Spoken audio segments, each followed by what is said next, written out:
Welcome, everyone, to a very special Athearn Extra. Train Tuesday, if that's what you're tuning in for, is taking a small break. It will return next Tuesday at its regular scheduled time. But tonight we have a very special Athearn Extra. This is the second one of the year, and we're going to be talking about the 2026 Railroad Hobby Show. This is going to be a great time. We're going to be talking to John Sacerdote, who has been running this show for a number of years. And we'll also have some time to take some questions. So a little bit different format than what you're probably used to. We're not going to be answering a lot of questions about when this product's coming in or when that product's coming in or the ETAs or anything like that. But we will be talking about the show. We'll be talking about Athearn products at the show and what Athearn is doing this year. And feel free to ask questions when the time comes for either John or myself. Now, if you're joining us live, thank you. We really appreciate you taking time out of your busy schedule. And if you're joining us after the fact on our YouTube channel, thank you. If you like the content which you see, please do us a favor, like and subscribe, hit the notification bell. That way you're notified every time a new video like this drops into the YouTube channel. And comment, help us out on that algorithm. You want your YouTube video page to be filled with nothing but train videos. Help us help you by hitting that like button and commenting. We do reply to comments and we do enjoy the interaction. Well, let's see who's joining us tonight on the live feed. I see Michael is here. I see Lauren has joined us. Terry, DG Model Works is in the house. Tim, Anthony, Donnie, Jason, Sid, and let's see, Sean, Randall, Mark, and Terry, just to name a few. We got about 101 guys on board right now. So glad to have you on board. And I can't wait to see how many of you are joining us on the live feed, and then you're actually going to be at the show. That's always exciting. So let's do one more round of shout outs and let's go ahead and get started. I see Mr. Michael Fedora has joined us, Jason True, Mike C, Blake, Richie is here, Randall, and Ronald. Thank you so much for taking some time out. I'm doing something a little bit different tonight than I normally do. I am not standing, I am sitting, because you know why? Well, I'm going to be standing all weekend, hopefully talking to you and talking trains. So if you hear a squeak, trust me, it's just the chair. I know James Wright sometimes has the same issue that I do. That squeak is the chair, trust me. So I want to talk to you tonight about the 2026 Railroad Hobby Show. Now, this show means a lot to me because I've been going to the show since the middle 90s, but it's been around for a lot longer than just that. And I've got a special guest with us tonight, and he's going to share with us some more information about this show. So without any further ado, let's go ahead and welcome John Sacerdote to the show. Good evening, John. How are you? Hi, Jim. How are you? I'm sitting too, by the way. You're going to be probably walking a lot of miles this weekend. Absolutely. Tell us, John, a little bit of a background about the show. I know it goes back to the, mid to late 60s and then just kind of built momentum from there. Yeah. I tell this story often. If you've heard it before, forgive me, but I have this.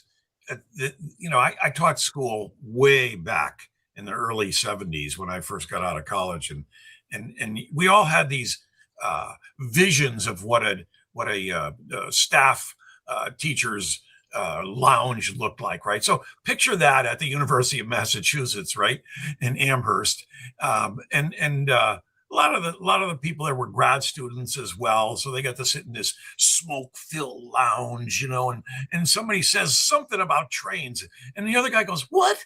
Wait a minute, you played with trains?" And honestly, that's, without the visual, that's how it started. There was a bunch of people that had no idea that their fellow professors played with trains, and they said, "Well, geez, let's get together and let's show off what we do amongst ourselves." So one of the professors in either the psychology department or agricultural department said, "Yeah, we'll use one of my lecture halls." And so they set up in a lecture hall, and everybody brought their stuff in.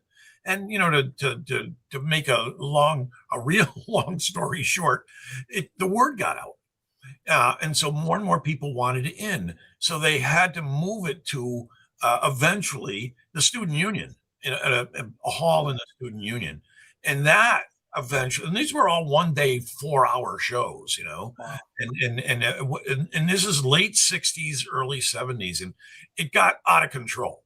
It just they couldn't fit the people in the student union, so the university said you guys got to move. So they moved down to the Better Living Center, and the guy that was my mentor for the show was telling me about this because he was there from the start, and he said we were so scared those first few years because they were renting a hall. Are they going to make enough money, and that kind of thing? And he told me that night when the show was over, because it was only a 4 hour show. They used to bring all the money home. It was cash only back in those days. They bring all the money home. He dumped it out on the bed, and it was like I was literally rolling in cash. It was maybe like $800 or $900. So from there, I mean, then it really caught on, and they made the switch to the Better Living Center. At that time, there was a big curtain, and they only took half of it, and then it went to the whole.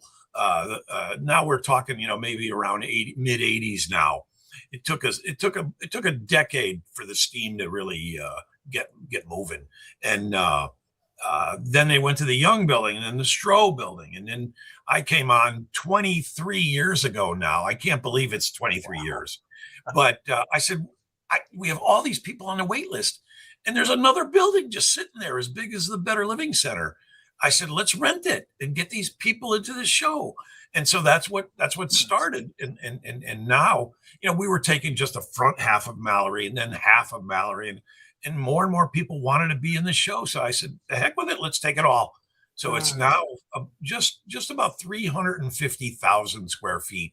And if you count our outdoor area where there's sometimes steam locomotives and rail car buses and all kinds of extra outdoor exhibits, it's about 9.5 acres worth of train stuff.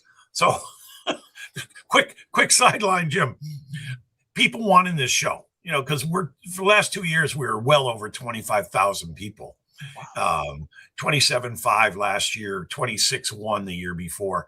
I get a guy calls me, so I want to be in the show. I'm in the show at the Eastern States Fairgrounds all the time.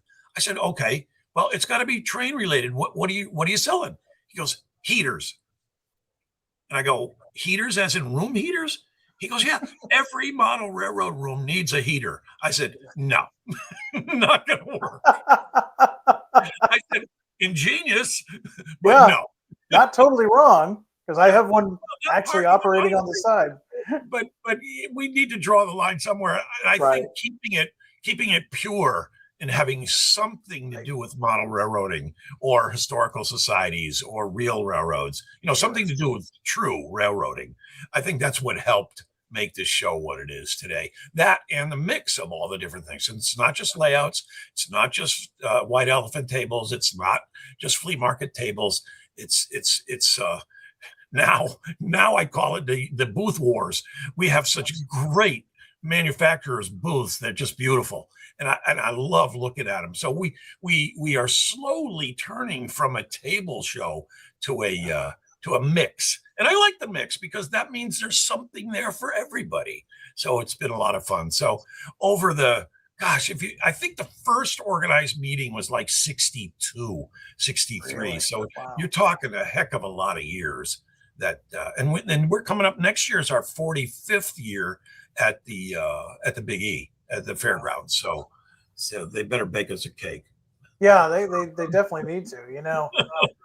I go back to my first time going to this show, and we're going back to the mid 90s now. Back when it was just two buildings, right? And growing up in New Hampshire, most train shows in New England, for whatever reason, are usually one day. They're usually a Saturday or Sunday. They're 10 to 3 or something of that nature. And one of the train shows I had gone to, somebody had a flyer for it. And as I'm reading it, somebody from behind me says, "Have you ever been to that?" And I'm like, "No, I've not." "You need to go to that." You've got to go to that show. That is the show to go to. So being a college student at the time, I scraped together as much cash as I could, and I loaded up my beautiful dark blue Vet, and I mean Chevette, not Corvette, Nice. Yeah. and went on down there. And I remember walking in Saturday morning into the Better Living Center, and the doors opened. And if you've not been there, you will share the same thing. I think my mouth hit the ground. I had never been to a show that large before. And of course, again, this is well over 25 years ago. That's back when it was just two buildings. And it was just overwhelming. But it was such an experience that it left an indelible mark. And it's still one of my favorite shows to go back to. And it's just amazing to hear how it probably started out, like you said, in that smoke-filled room, a couple of guys talking trains, and now here we are in 2026, and you have the largest train show in the Northeast. Jim, I get the biggest kick if you jump on any of the web browsers. Ask it what's the largest train show in North America, and we come up. So it's really fun to see that. But it truly has become an international show. With ticket purchases, we get when we watch and see who purchases and where they're from.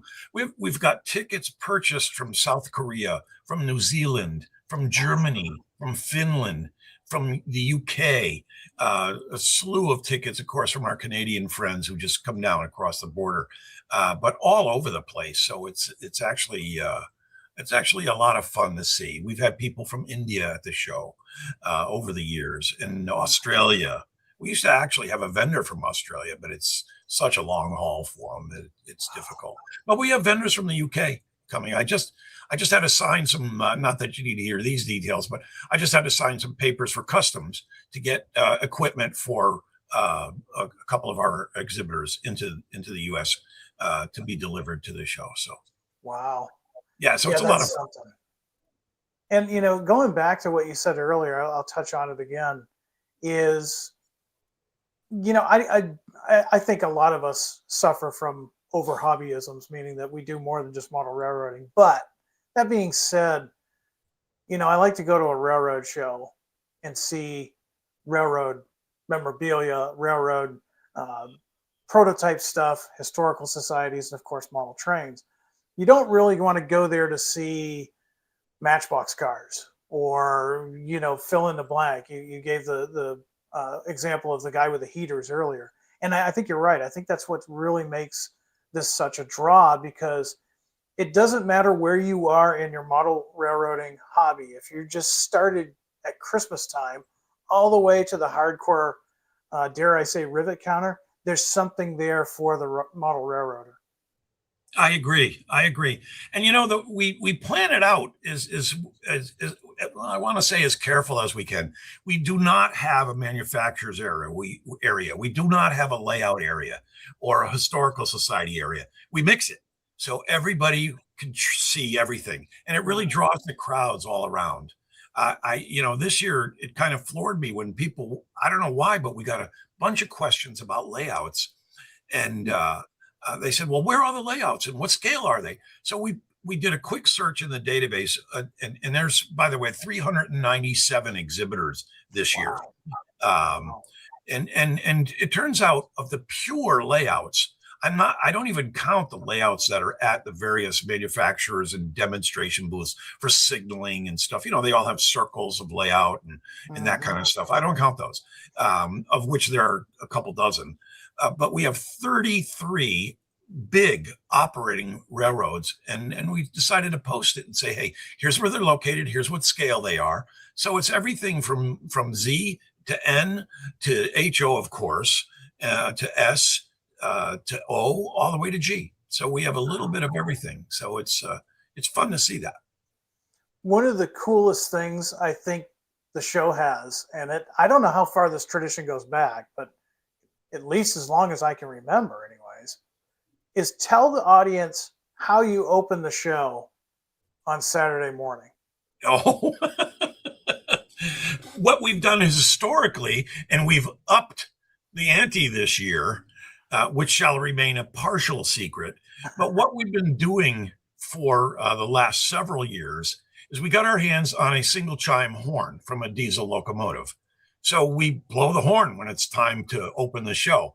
So as you can imagine, we do it from just outside the show office, in between the Young Building, Stroh Building, and Better Living Center. So there's already 1,000 people waiting in line when the show is ready to open at 9. And so I have to warn them. I said, we're going to blow this horn. Please cover your ears. Last year we got our hands on a 5 chime. And this 5 chime is it's 120 decibels at 100 yards. Wow. So if you're next to it, it will hurt you.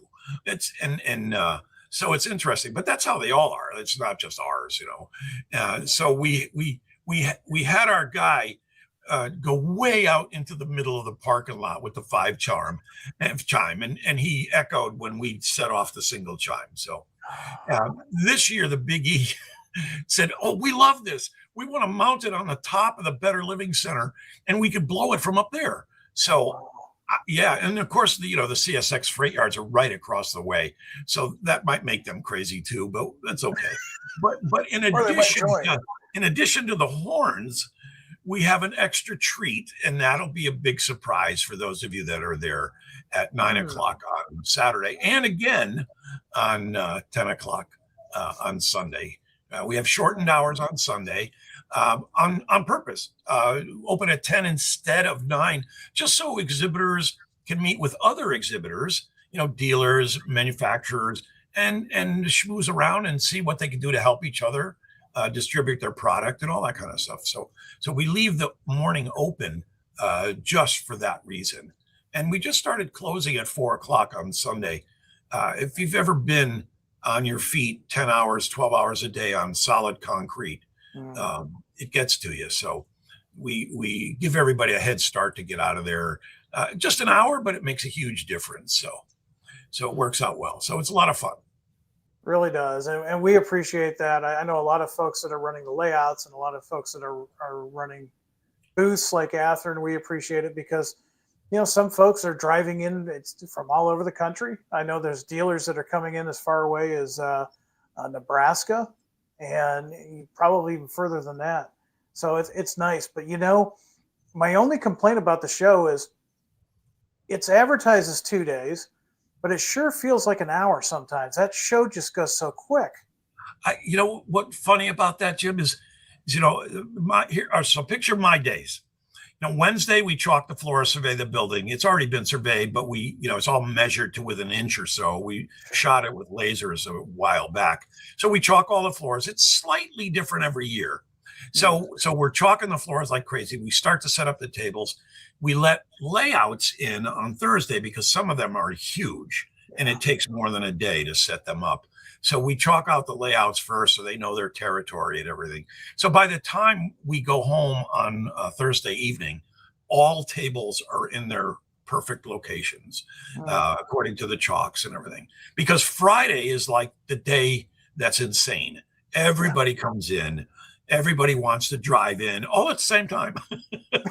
and so we've throttled that a bit. So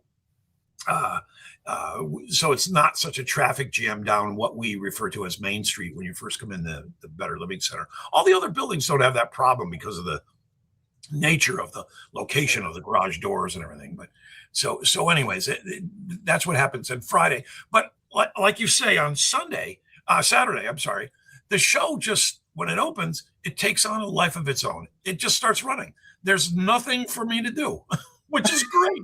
Because then I just walk around and talk to exhibitors and see and there's an occasional fire to put out. Hey, John, could I have an extra table? And if we've got it, we sure do. My objective is to make as many exhibitors happy as I possibly can. And so we'll try what we can and do what we can to make everybody happy.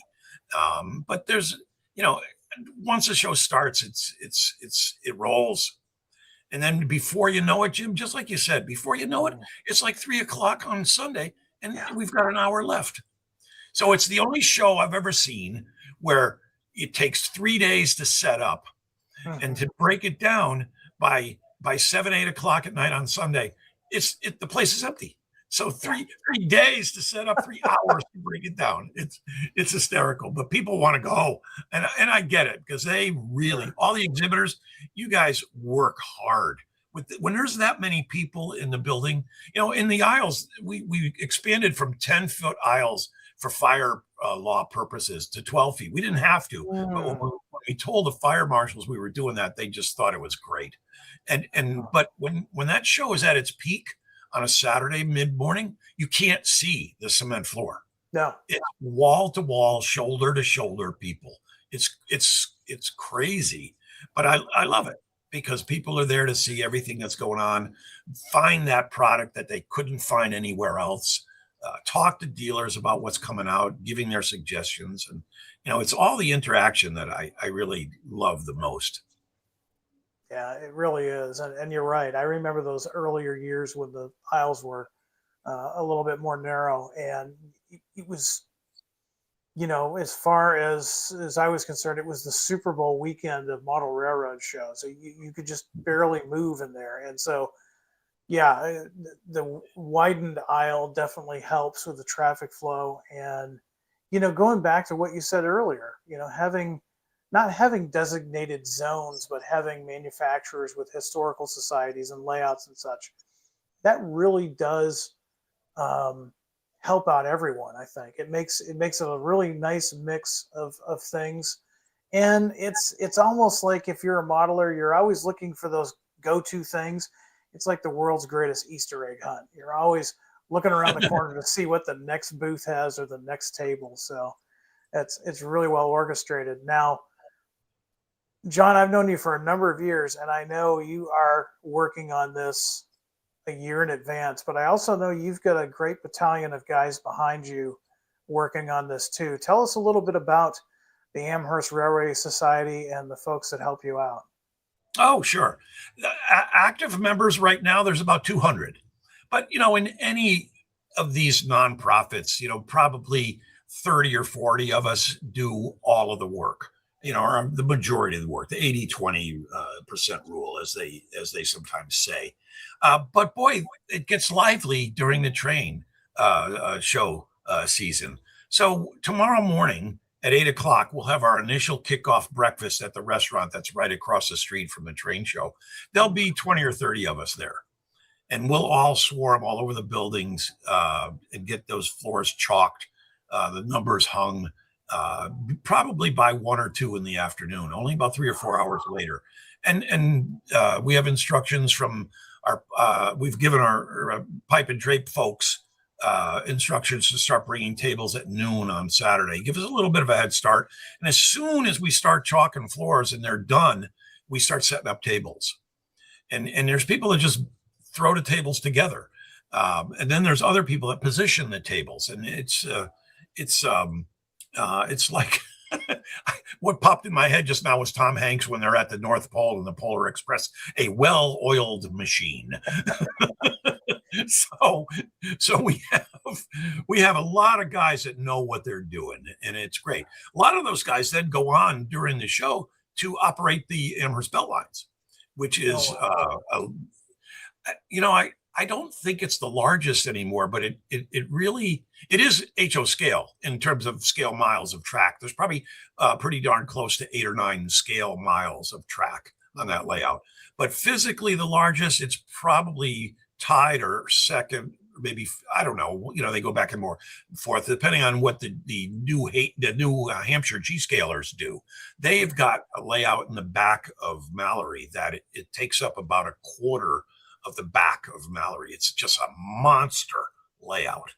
Wow. So and to see those trains roll, oh my goodness. They run 30, 40 car trains on G scale. Let me tell you, it's noisy, Yeah, I bet. I but it's bet. cool because when they start off, there's coupler slack, the whole bit, and it cascades right down the whole train. It's like, wow, that's like the real thing. That's amazing. Yeah, Now, it's a lot of fun to see. something else too that we haven't talked about much in the past, and it's growing in momentum. Our friends Michelle and Nancy have been busy the last few years. Tell us a little bit about the Women in Model Railroading and what's going to be happening at the show this year. Oh, thanks. Yeah, I'm glad you mentioned that. We're big advocates of women in model railroading. We're friends with Michelle Kempema from the Colorado Model Railroad Museum, which helps. But if any of you folks know her, she is just a darling. And we really appreciate how hard. I don't know how she does it. I think she works twice as hard as I do. I don't get it. And she's involved in so much that you could learn a lot just by talking with her. So, anyways, they've started this, and we want more people involved. So, what's happening is we made them allied members, which gets them a little bit more exposure in our newsletters, etc. But we got a hold of this woman who's a correspondent with the BBC, owns her own podcast that's quite popular in the UK. And her name is Dawn Quest, and she does Model Railroad Quest. And she puts on train shows, she builds layouts, she does that podcast about stuff, and she is hysterical. She's really good at what she does. And you could tell she's been in the business, very professional at the same time. She's coming over. So she's going to do a talk on Saturday in the clinic room in the Young Building at 3:00 about women in model railroading, and we're going to serve some pizza and soda afterwards, just to get more people involved.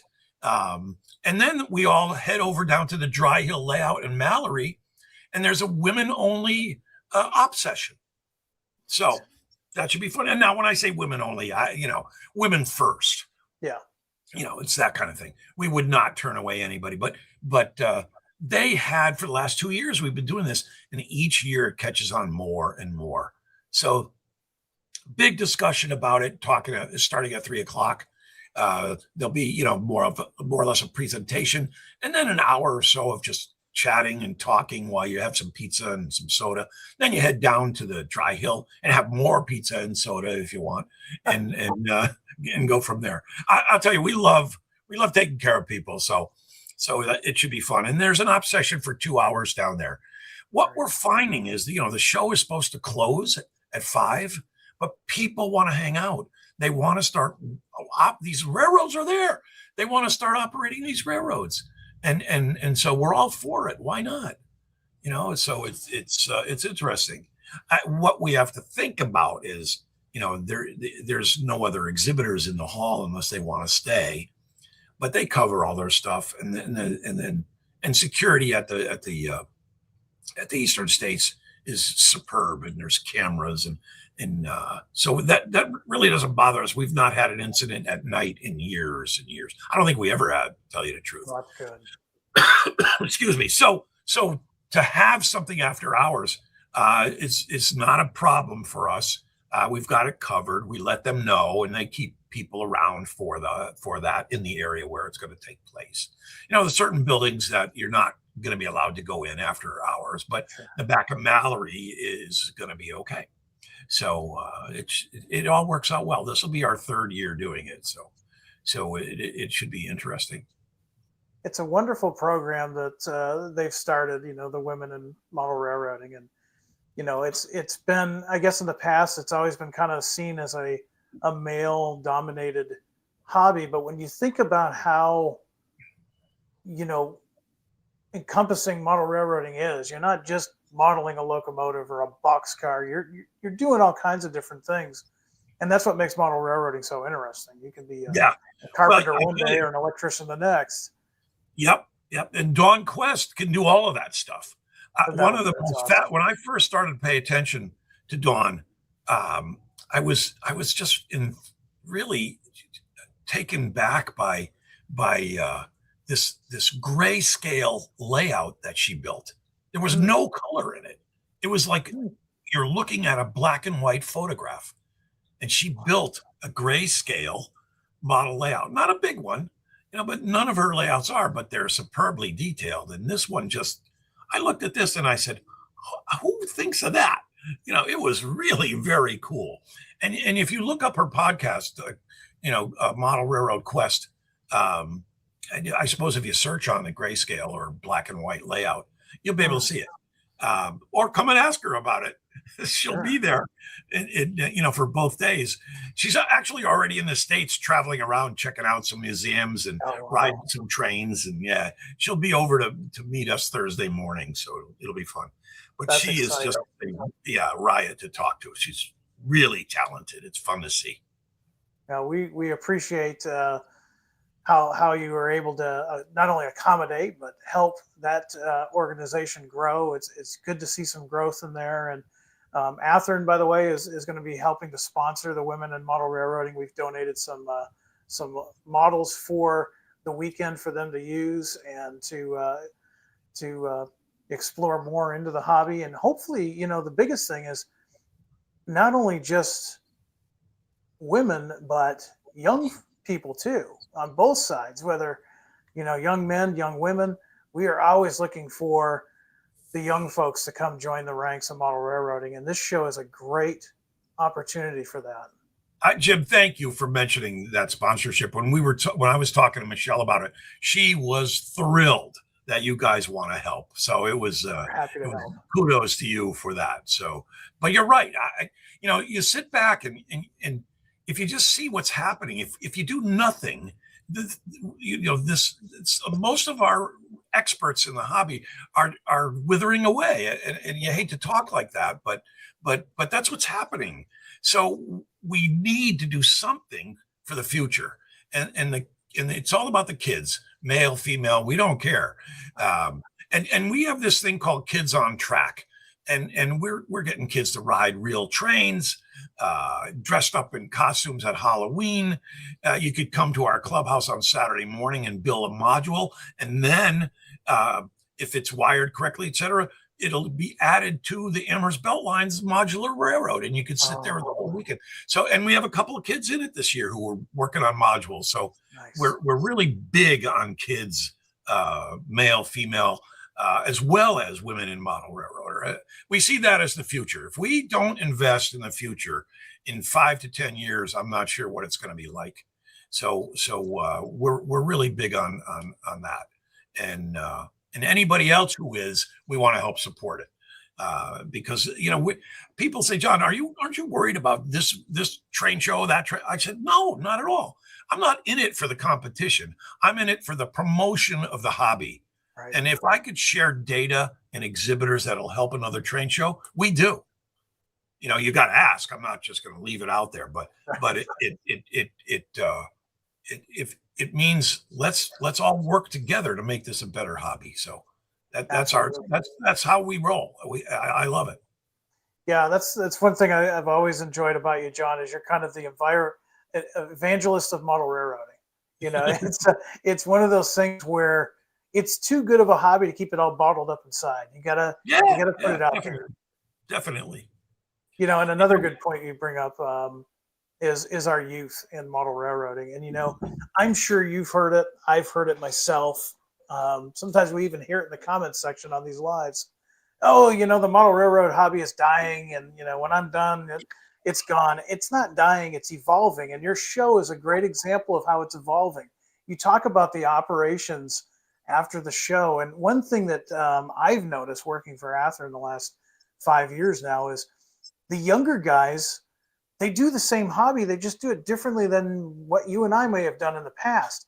And because of shows like the Railroad Hobby Show, you get to take the lead, basically, like seeing that the young people like to do prototype style operations, and you open it up. And I think that's another reason why this show has remained so popular.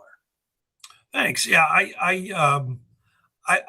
don't disagree. We've really got to keep up with it. And, we have 30 plus new exhibitors this year, and either through attrition, because of whatever, they get too old, they die, frankly, nothing I like talking about, but it's a fact. But we have all these new people, and while there's still over 250 people on a wait list, some of them for years, I don't need another guy who's got a collection of old stuff. that really is not sellable or any of that stuff. We've got plenty of those. But a guy that's got new innovative 3D printing, circuitry, or Arduinos, all kinds of, that's the people I want to hear from. And so we'll put people right up at the top of the list and invite them to the show simply because they have a new innovative product and they're ready to show it off and that kind of stuff. So I really, yeah, it matters that you've been on the wait list a long time. But if you've got something new that I want to see, like Z scale 3D printing, we invited a guy who does Z and HO all the way up to G scale 3D printing, but he specializes in Z and N, and we don't have enough of those. So I can't wait to see that.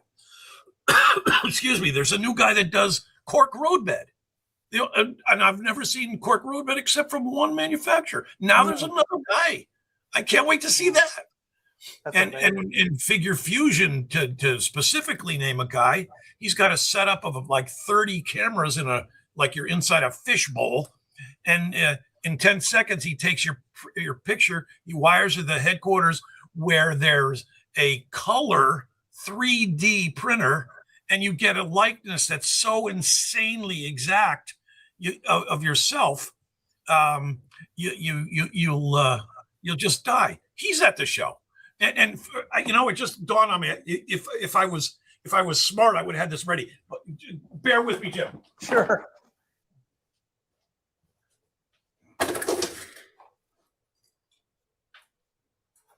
And while John's looking for that, I can attest, over the years, some of the newest stuff I've seen was at this show. My first laser cut kit, I think I saw at the show many years ago. But go on, John. Let's see what you have. I'm sorry, that was so rude of me.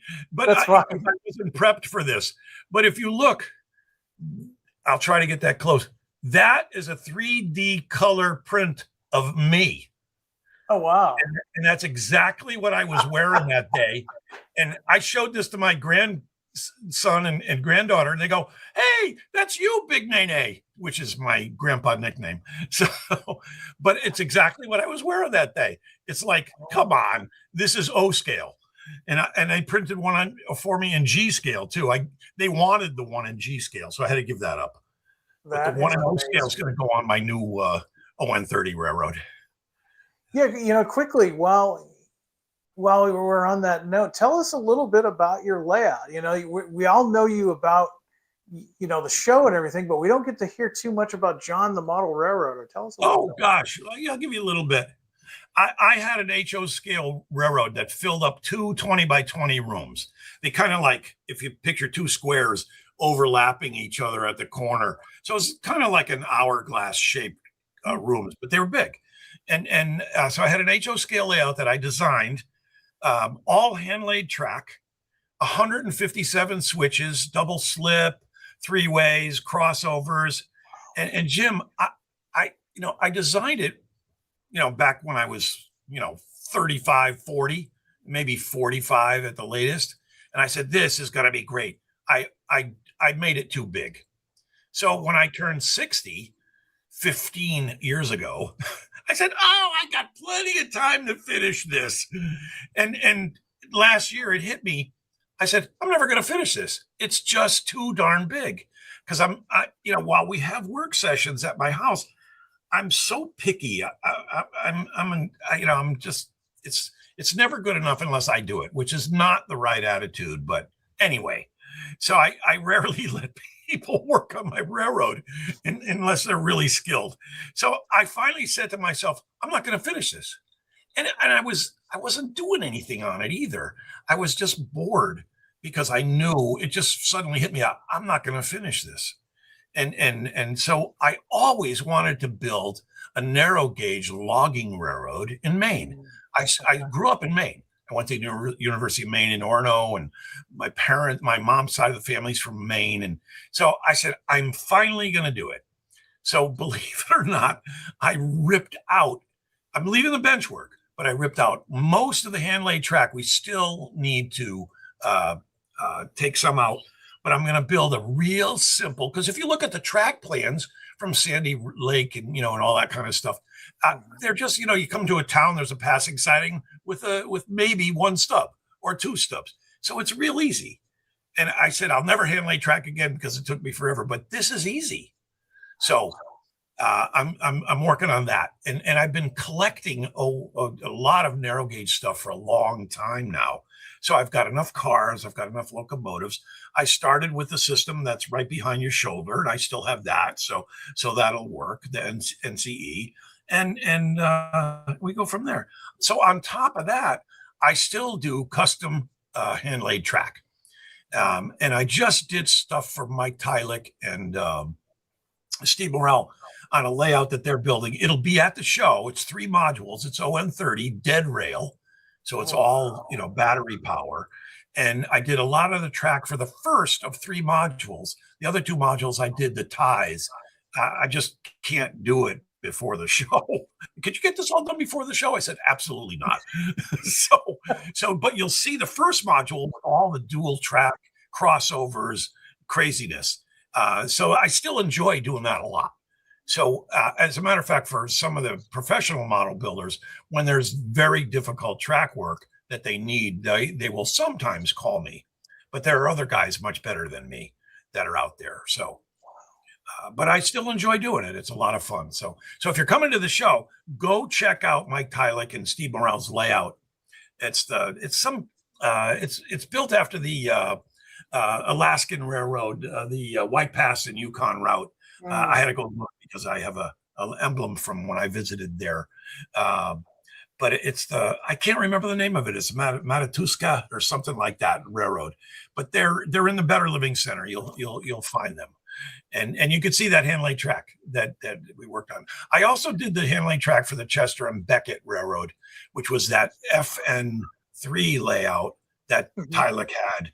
And that actually was in 2018 Great Model Railroads. I did all the hand laid track. I did all the hand laid track on that. Amazing. So it was fun. Yeah. They give me the raw bench work with Homosote. I do the ties and the track. I hand it back to them. And when they're done with the scenery, I don't even recognize the stuff that I did because it's just so well done. Oh, these guys are really experts at scenery and all the other details and buildings and interiors and stuff. That's my favorite stuff to do. My ultimate favorite is, and I said something about it in a little video not too long ago, with talking about those 33 railroads that are at our place. Go around and ask these guys. My favorite thing on earth is to say, hey, is to go look at railroads. I'm not a big rail fan, although I love the fact that guys do that a lot, but that's not me. I'd rather go to a model railroad and say, how did you do that? That's my walking clinic. That's how I learn. I go, how really? That's how you did that? And I'll sometimes take notes if it's a little bit more involved, but that's how I've learned to do the things that I know today, just by asking other people. Because all of these folks, man, they want to share. And that's part of the hobby that I love. They want to talk about it. So it's cool. And this is the perfect show for that. And don't look beyond your own scale. Just because that layout is, maybe ON30 or even 1/64 scale, don't overlook it, because a lot of the things that you can learn, a lot of the things I learned in both HO and N scale, I've learned from our friends in 2RailO or even G scale. All of those techniques will usually, go across. Scale doesn't matter. It's the same technique. You just do it on a bigger scale. That's all, or smaller. I've got some slides here to show real quick. I'm going to go ahead and get that ready. And so, first of all, we want to thank everybody that's watching on this special edition of the Athearn Extra. John, I don't know if you recognize that locomotive, but I know some of the folks in my area probably do. We announced this one 2 years ago. Oh yeah. Yeah. This one here, you know what? We just got done shooting these images. We want to thank the Naptown and White River Model Railroad Club out of Indianapolis, and specifically David Shrewsbury for getting in touch with us. we took this picture, and to me, this kind of reminds me of the Springfield area. I guess the architecture of the buildings, and of course that Norfolk Southern locomotive. Um, we're going to have a lot of stuff on display at the Athearn booth, including these SD70 ACUs. But the Nice. big news is 10 o'clock. We're going to have a new announcement. Now, if you're watching this live, you're one of the first Athearn fans to learn before your buddies. We are going to have a live announcement at the show Saturday at 10 o'clock, a brand new model. And I'm so glad, John, I'm so excited because I'm sure you've met John Stackpole. He's our lead product developer at Athearn. He's going to take over the microphone. So I'm going to be able to just relax while he's talking about this new announcement. So I'm really looking forward to it. It's a brand new model. We may give some hints here and there, but if you can't make it to the show, we will broadcast it live. Look for our social media and our newsletter to see when that announcement drops into the social media feed, but we will be announcing it live this Saturday, the 24th at 10 o'clock Eastern, 9 o'clock Central. And something else is kind of cool. I've actually got this locomotive behind me. So, John, you and I have talked about this numerous times. Native granite stator just up the road from you. Yep. And I started rail fanning. I didn't even know what it was at the time. I was just chasing this big green train with a Kodak 110. And years later, I refined it. But to my shock and amazement, in a meeting that we had one year, we actually said, you know what, let's go ahead and do New England Southern 503. It's a former Rock Island unit, GP18. And we did announce them, and the guys at the Boston and Maine Historical Society were floored. A lot of my friends were floored. A lot of folks were amazed because a lot of folks will say, well, Athearn, that's a West Coast company. They just do Santa Fe, Southern Pacific. They never do New England stuff. And I can happily say that now that we have product developers that are from the Midwest, from the Northeast, from the South, we are doing whatever you guys want to buy. And apparently there was a market for this. We were able to do it. Now, these have been delivered, 503. In fact, I've got one on my layout right now. But I wanted to let you guys all know that if you come to the show and come to the booth, I have a limited number of these stickers I made specifically for 503. I made them for the show. If you picked up one of these GP18s, stop by, ask for one of these stickers. I'll be more than happy to give it to you. And if you like this idea, say, hey, that's really cool. Then maybe in the future, we're going to pick somebody else from the Athearn team. We'll maybe pick a locomotive that meant a lot to them, and we'll produce it, and we'll make stickers and see if it's a collectible thing for you. But again, stop by all weekend. I'll have a limited amount of these stickers to hand out to all the fans of 503. And then finally, this is really exciting, John. I want you to take an opportunity and talk about the Brunch Express. Oh, gosh, yeah. So CT Rail, which is a commuter rail that goes between New Haven, Union Station, and Springfield, Massachusetts Union Station, we've done a lot of projects with them. And we're delighted that they're so willing to do these projects with us. Through our Kids on Track, we've done a track or treat ride. We've done a summer ride. And honestly, this is our third year doing it. We just had on Halloween, the weekend before Halloween, we had 667 kids ride the train down and back, Hartford, Springfield. We had 667 kids ride a train in costume. For Halloween. It was hysterical. We gave them candies when they got back and stickers. And we, from our collections, we gave everybody a box car for free or whatever cars we had, vehicles, train cars. And it was just a blast. So CT Rail has done a lot with us. Specifically on Sunday morning, the 25th, Athearn being one of the sponsors, we love it. And thank you guys so much. We're doing a Brunch Express. So we've rented our own train. This is an extra.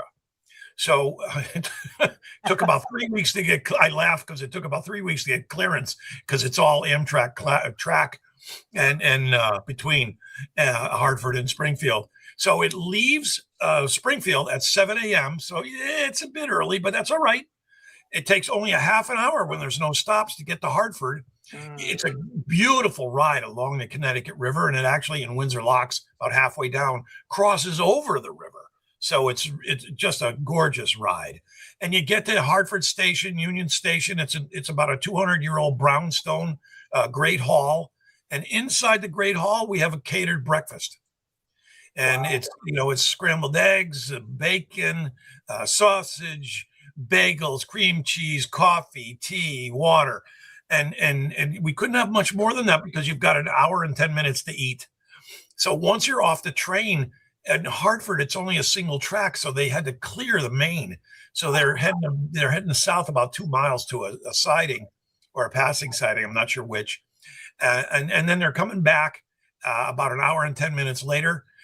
So you get down there at 7:30. It's at 8:45. It has to leave, and we'll be back in Springfield by 9:15. We have shuttles waiting for you to take you back over to the train show before it opens at 10. And if you want to drive to Springfield, we've arranged for free parking in the garage that's adjacent. So thanks to Athearn, a few others, we could pull this off. So we can't wait for this to happen. And when you're up on the track, we've rolled out the red carpet. And this is a great chance for you to sit with folks at Athearn, for example, and say, hey, would you guys consider doing this? Or when are you going to come out with that? And all kinds of stuff. So it's like a mobile golf course, as I see it. From a business standpoint, it's your chance. It's your chance to talk to folks and see what's going on. And they're not going anywhere because you're captive audience on a train. Captive audience, yeah. Yeah. So Athearn has sponsored one of the 4 cars, and it'll be a great time. I can't wait.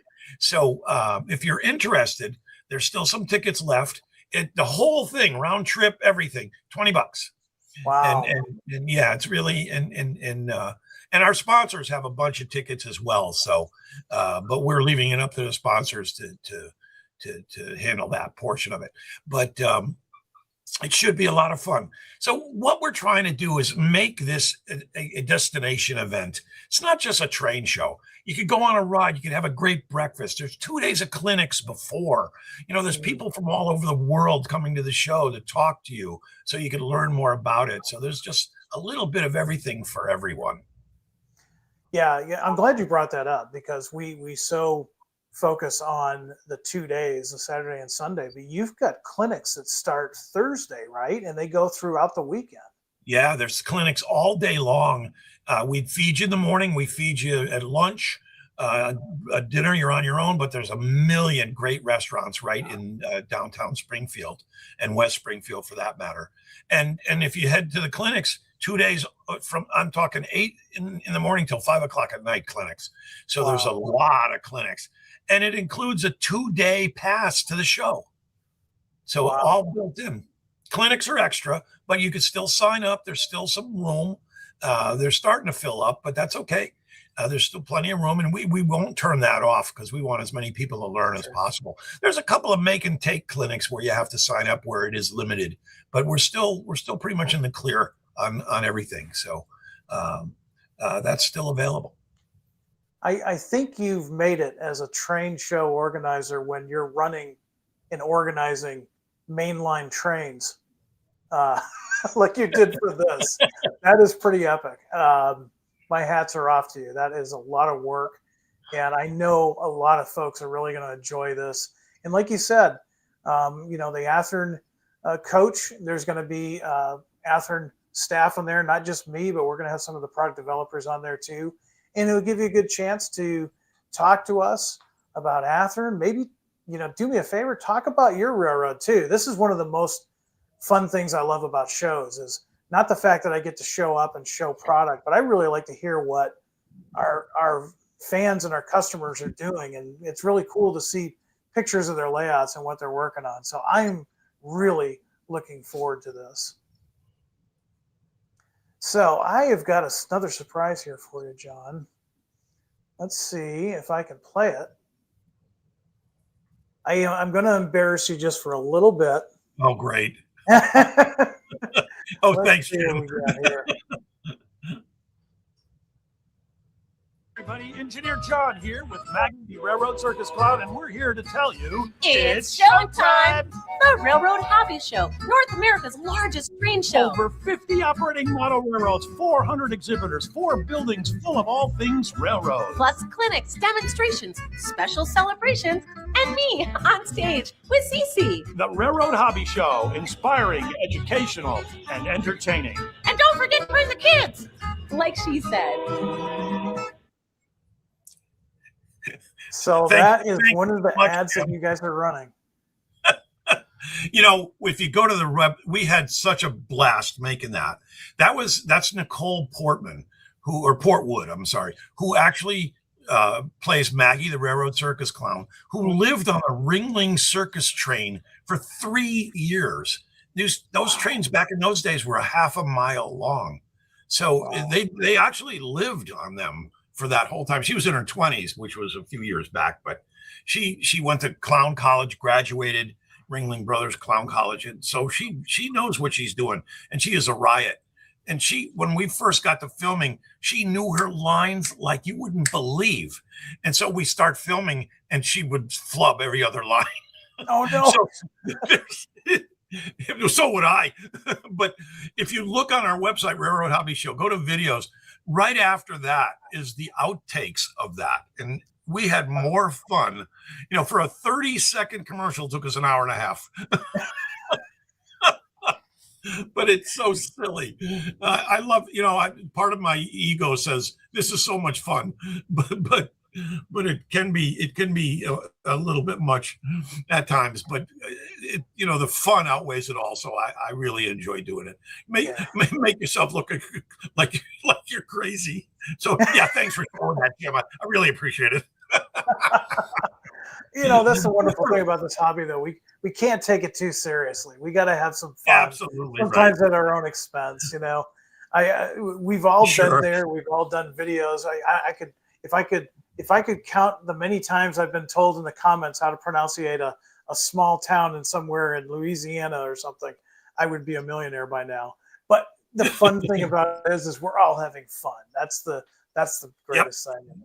I love the commercial. You did a series of commercials for the show that are broadcast locally. And of course, you've been advertising through all of the railroad magazines. And what other avenues have you been reaching through? We're on the radio a lot. We sponsor the weather at a really great little local radio station that covers and blankets this whole area from Worcester, Massachusetts, all the way to Westfield, Massachusetts, which puts West Springfield smack in the middle of that territory. Sure. And the owner of that radio station is such a heck of a guy. He has me on a lot, and we do interviews, and I've got one live spot coming up Thursday from the show. So, while we're setting up but we do local television as well with channels, the CBS affiliate, the ABC and the NBC affiliate out of Massachusetts. So it's a lot of fun. It's it really works. People go, hey, we saw you on television, which I don't need, but it's funny that at least I know, hey, at least it's working. It's working. Yeah. It's getting out there. That's amazing. You talked earlier too about layouts. One of the big, I think if it's not the biggest, it's one of the biggest. You've got the Dry Hill Model Railroad Club out of Montague, Massachusetts. They're set up in the Mallory building. Of course, they're hosting the op session for the women's in model railroading. Right.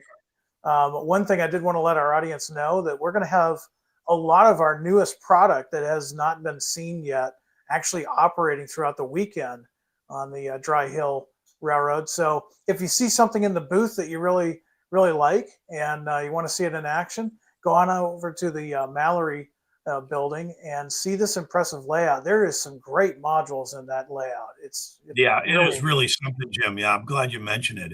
It's not a modular layout where a bunch of guys build their own modules 6 feet long. These are like 8-foot sections, but and they have to go together in the same pattern.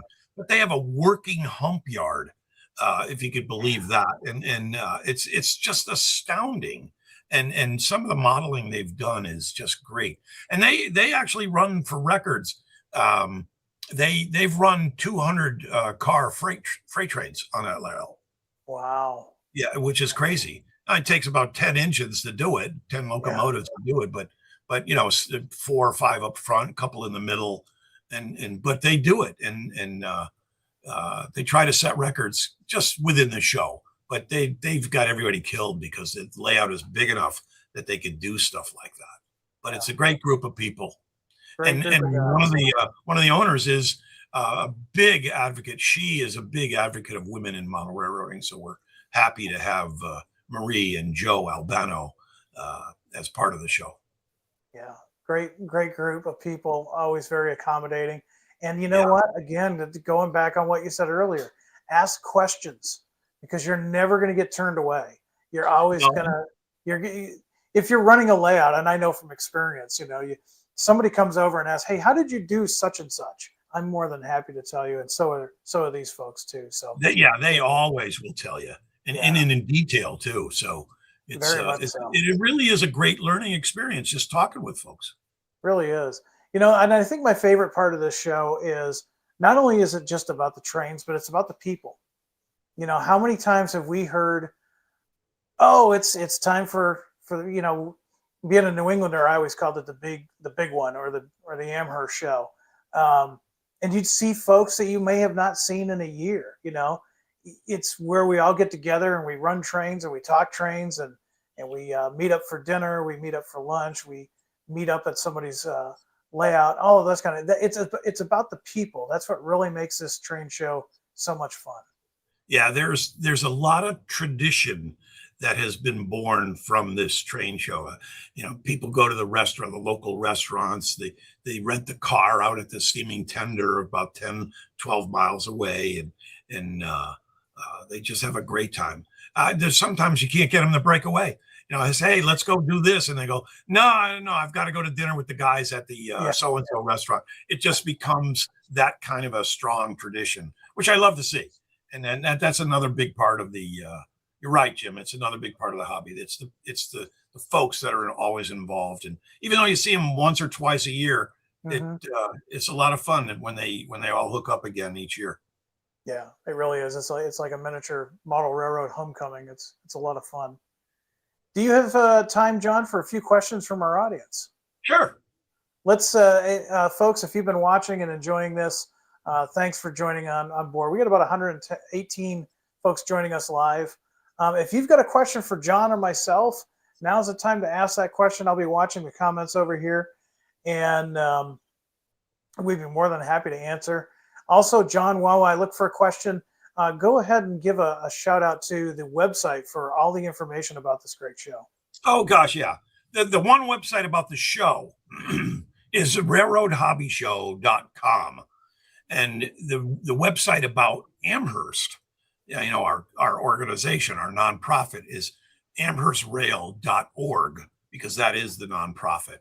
But railroadhobbyshow.com will tell you everything you need to know about the show. Just this morning, I published the last exhibitor list, and we just had a couple of new guys come. So the latest, and I'm leaving tomorrow, so that's it. The latest exhibitor list is now published. The map is now up to date and published. And so head on over. But you could see, you could still purchase tickets at in advance. We've got a new ticketing system that works. Check out the flip cards on the first page of railroadhobbyshow.com. And there's subject matter. You head down to these big squares or rectangles and they'll flip. They're called flip cards. And it'll give you more information about what's going on in certain aspects. One of them is women in model railroading and a couple other things. So yeah, just hunt around. The history is there. There's a lot of videos there. That's where the outtakes are. And but just all the forms that you'll ever need. Anything to do with this show is somewhere on that website. Perfect. Well thought out. Very, very good. Yeah. And if you've never been to the show, that's the first website to go to start planning your show. Sid's coming in from Ohio. He wants to know what production samples will be at the show this weekend. He's meeting Athearn. There is a bunch of stuff. John is loaded for bear. He's actually showed pictures of what he's bringing. We're going to have samples of the Surfliners, the California cars. I do believe, Sid, he is going to have some samples, some early samples of the NSC 6400s. I think. Now, keep in mind that both John and I work remote, so he's way out there in Oregon. Right now, I'm in Illinois. And he may have said that they came in. I don't know, but there's a possibility of them being there. So, Sid, if you can, get in your truck and drive from Ohio to Springfield, Mass. A lot of good rail fan along the way, so it's a show you definitely don't want to miss.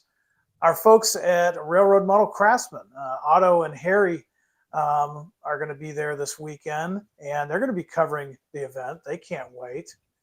And Steve Hamilton has a question for you, John. He wants to know what has been a unique challenge in planning the show, either current or past. Oh, believe it or not, the one of our suppliers, it's been very difficult to get tables, pipe and drape, barrier. You're talking 1,600 tables. No one in New England has 1,600 tables. So you have to sublease them from a number of different companies at different rates. And, they're averaging around maybe $14 a piece times 1,600. So the tables alone are way up there in cost. But that's been difficult. But I think this year, knock on wood, we've got a brand new pipe and drape company that has all new equipment, newer tables. So we're really looking forward to dealing with them. That's been my hardest hurdle to overcome, because I'll call 10 different places. Now I've only got 400 tables. Well, geez, now I have to call 8 or so more places. So that's been difficult for me. But other than that, even working with the folks at the Big E, they make it so easy. Working with the fire marshals, the state, the police. We have cars that back up all the way out to the Interstate 91, which is like 3-4 miles away. So you've got to coordinate all of that. But what happens over time is it becomes so repetitive, and I have a giant to-do list. So I just throw through that list year after year. It gets routine for me. But the biggest trouble I've had is that trying to set the show up. Can you imagine if all of a sudden one of the pipe and drape guys says, I'm short 500 tables? The whole world would come to an end. 500 tables rented out to exhibitors. I'd be in serious trouble. Wow. And just sit up on the floor. It's okay. But yeah, it would be difficult. So that's been my big fear. Yeah, let's hope that doesn't happen, because that's one thing that we don't think about. So, Stephen, that was an excellent question. Thanks for bringing that up. Yeah, it was. Female foamer. This is Lauren, and she's saying, I just can't wait to see everything for the first time. This is going to be her first trip to the show. She's really looking forward to it. If you haven't seen her YouTube channel, check her out. Her and her husband are doing all kinds of cool things in the model railroad and the full-scale railroad world. But she wants to know, John, what is something everyone should see but may get overlooked? That's a neat question. Ooh, I print out the list of exhibitors. Print it out. You could print it out as a PDF. That's just in alphabetical order. But if you want to manipulate the list, print out the Excel spreadsheet. You could print it out as an Excel or a PDF. But if you print it out as an Excel, then you could sort by building, within building, by section number, and you could actually use it to walk around and highlight what you want to see first. For me, I would want to see layouts and manufacturers. And along the way, and if you're looking for something hard to find, that's another good thing. We have a guy that has one whole section, 10 tables. All he deals in is fine scale miniature and South River kits. That's it. It's like an investment art. He sells all of that stuff. So we used to have a tagline that said, if you can't find it at this show, you can't find it anywhere. Yeah. Well, that may or may not be true so much anymore. But so make a note of what you're really looking for, other than what I've already mentioned. And I have people email me all the time. They say, John, I'm looking for this. Where should I go? And I try to always respond. So if you're looking for a hard to find item, let me know. What I'd like to do is put it up in almost like remember when we were all in college, there was a thing called a ride board. And if you wanted to ride home, you put your name up on there and you go, I'd like to do that for what are you looking for at this show? And then have other people say, oh, I either got that, or even exhibitors saying, I have one of those. I'm kind of spilling the beans, but that's something that's coming. But start with printing out that list of exhibitors. It's 6 pages, and put it in an order that you want, and then go from there. Yeah, I wish we'd had that back in 1994 when I visited the first time. That would have come in handy. Dylan is asking, John, is there any way that the show could expand anymore? See you this weekend. Safe travels, everyone coming to the show. Thanks, Dylan. This is way off the record, but it's okay.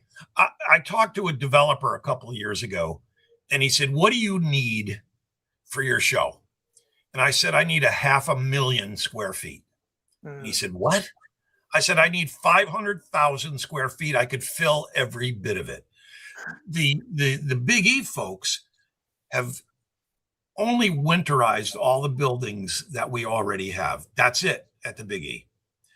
They do have the Coliseum, which they said they would heat up for us, but it's they used to play ice hockey. It's a dirt floor, and it's mostly arena seats around the whole thing. So a lot of that space would be wasted just for the size of a hockey rink of more tables.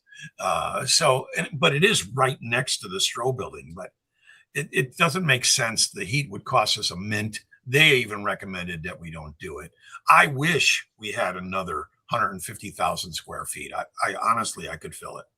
So when I told that to the developer, he said, are you serious? I said, yeah, I could guarantee it, with 250 people on the wait list. But the show is as big as it'll get at the Big E. And I'm okay with that because it's big.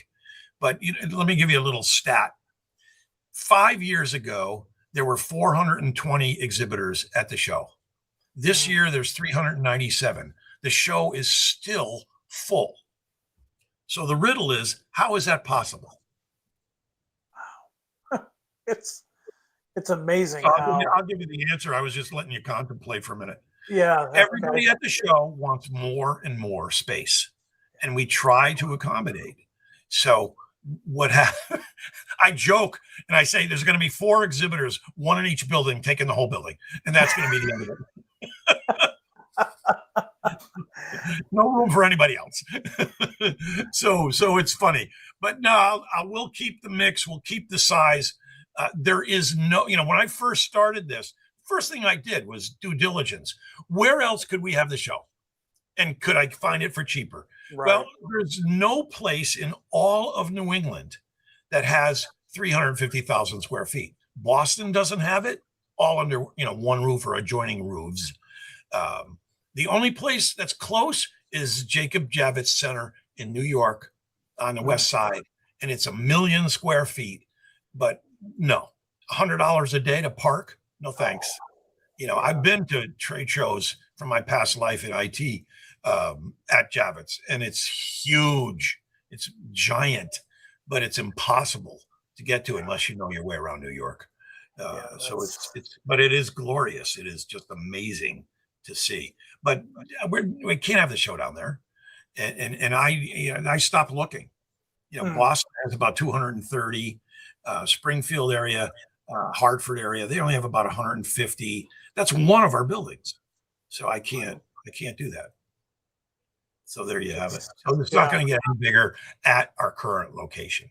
Of course, the nice thing that you've done, and this has been a great addition, is you technically, we've talked about this, you technically kind of have it open Friday, not only because you have the clinics on Thursday and Friday throughout the weekend, we've also kind of opened it up a little bit because the guys that are setting up their layouts, or somebody like me who's setting up a booth. Friday kind of gives us a chance to walk around a little bit and take it all in before everybody else comes in, and that's really nice. So I think in a way you kind of have made it bigger. I know when I was younger, it was just a 2-day show and that was it. Now you actually could spend, it's a 3-day, it's a 3-day show. Yeah, and, really. And we don't let the public in for obvious reasons. Everybody's still setting up. But when you think about it, we print 3,500 badges. So there's 3,500 people running the show, exhibitors and such. And the sales that are going on is scary.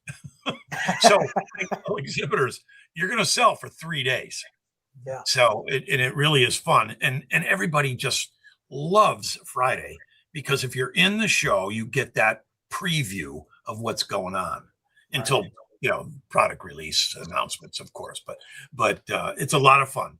I've had exhibitors have nothing left on Sunday, and they sign contracts saying you got to stay both days.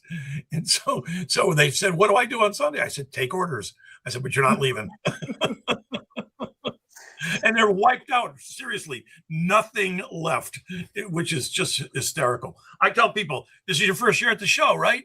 And they say, yeah. I said, double the inventory when you come. Yeah. And they go, what? And they don't listen. And they run short all the time. I said, the phrase, it, I told you so. So it's fun. Reminded me. I love the fact that this show does what it does. That's just an extra, and it's a bonus, and it's a lot of fun to see. And I think that's part of what makes it so popular. So I'm happy, and it's not me doing that. It's all the exhibitors doing what they do and helping people learn. Showing people what to learn and all that kind of stuff. So that's what I meant on Saturday and Sunday. The show takes on a life of its own. It's I'm back in my office hiding, but not really. I make the rounds. It takes me an hour and a half to walk around the show once, just get through all the people, through all the buildings. So I'll try to do. If I'm lucky, I could do 4 in a day. Wow. So you reminded me of something very important when you said badges, but I'm going to put a question up for you to answer while I go get a surprise for you. BN Green 1970 says, question for John. Being on the West Coast, what is the best airport to get there? This show is definitely on my bucket list. So the easiest airport, which is only like 14 miles away on a single road, is B as in boy, D as in David, L as in Larry. BDL, Bradley International. It's a smaller airport, but still decent in size. And it's as soon as you head out the airport, there's Route 75 right there. You head Route 75 north through Connecticut. It takes you directly to Gate 1 at the Big E in 13 or so miles. It's so easy to get to. Better connections, Boston.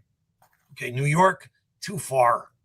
I use New York for overseas, but and I've used Boston, but going through the tunnels, etc. Boston would be my second choice, but if you don't mind smaller airports, BDL, Bradley International, is where I would fly into. It's going to mean a connection, but when I'm flying within the United States, I'll fly like Southwest or something like that, and Southwest out of Hartford, they have connections all over the place, so it works. So I mentioned earlier that I had a quick surprise for you. You'll be delivered this when I get in on Thursday, but we wanted to, the Athearn crew, myself included, wanted to thank you for everything you've done. So we, of course, in our booth, will have our special 80th anniversary badges, but we wanted to give you your own badge. Whoa! And so on behalf of the Athearn crew, we want to thank you. Like I said, we'll give that to you on Thursday or Friday when we I'll be wearing that. But you are the go-to guy. Thank you. That is very cool. Very appreciative of that. Thanks very much. I appreciate that. Thank you very much. You and your guys have done an incredible job putting all of this together, and just basically being accommodating for everybody that shows up for the show, whether it be a manufacturer like Athearn or a display, or just the folks coming in for the show. And we really appreciate that. This is a great way to be an ambassador for the hobby and bring more people in. So thank you, John, and thank you, the Amherst Railroad Society, for You're very welcome, Jim. But likewise, you do a lot right back at us. So I that's greatly appreciated as well. Now, the other thing too is, like I said, in fact, our product developer, John, I noticed he's in the chats answering some questions. The cool thing is John's going to be at the show. So if you miss John in the chat session on the side here and you've got a question for him, we're going to be in the Better Living Center, and that's the big building. We're going to be right in the middle. We're going to be booth number 32A, and John's going to be there all weekend. And I have to say, John, I always get excited when John and Robert, our product developers, come up for the show because I usually don't get to see them except once or twice a year because we all work remote. But the product developers bring the really cool stuff because even I haven't seen it. So I'm going to be just as excited as everyone else coming to the show because John's bringing stuff I haven't seen yet.